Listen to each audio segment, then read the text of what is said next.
अगर पति अभी नहीं संभला तो बहुत देर हो जाएगी और फिर संभल नहीं पाओगे। इसीलिए ये वीडियो जरूर देखना, बहुत ही ज्यादा जरूरी है। पतियों के लिए तो बेहद जरूरी है।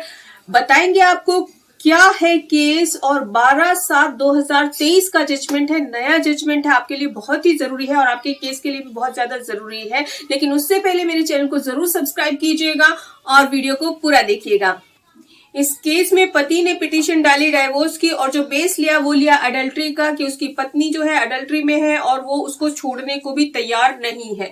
तो यहाँ पर जो है ये ध्यान दीजिएगा कि उसको क्या नहीं करना चाहिए था, क्योंकि उसने भी सालों तक मेहनत करके वो उसने नहीं पाया, यानी कि उसका डिवोर्स नहीं हुआ। तो उसने क्या गलती की थी जान लीजिए। और इस पर पत्नी ने कहा कि ये सारी बातें झूठी हैं, वो खुद मुझे छोड़कर 2001 से अडल्ट्री में रह रहा है और मेरे नाबालिग बच्चे के लिए मेंटेनेंस भी नहीं दे रहा है। सारी बातों को देखकर कोर्ट ने कहा कि यहाँ पर पत्नी ने पति को नहीं बल्कि पति ने पत्नी को छोड़ा है।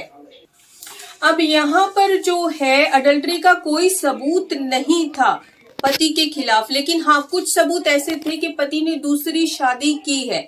लेकिन ये भी क्लियर किया गया कि ये जो केस था वो परित्याग के नाम पर फाइल किया गया था, लेकिन यहाँ पर कोर्ट ने कहा कि यहाँ किसी भी तरह का परित्याग हुआ ही नहीं है।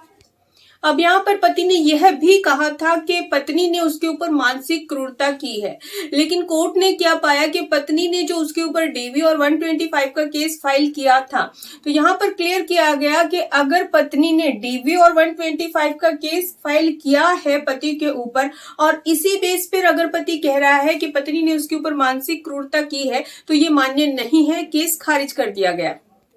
अब यह केस गया हाई कोर्ट में, और हाई कोर्ट ने भी यह माना कि पति ने घर छोड़ा है, पत्नी ने घर नहीं छोड़ा है।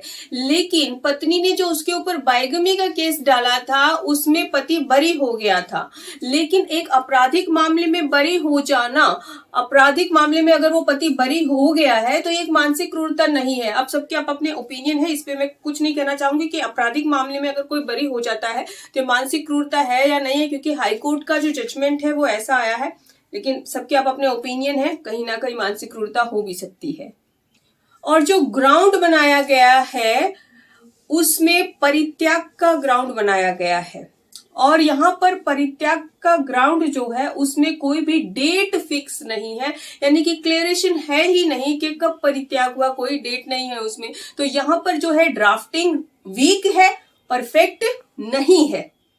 अच्छा, पति ने इसमें एक और मुद्दा उठाया कि अगर मेरी पत्नी मेरे साथ रहना चाहती है तो इसने सेक्शन 9 का केस क्यों नहीं डाला।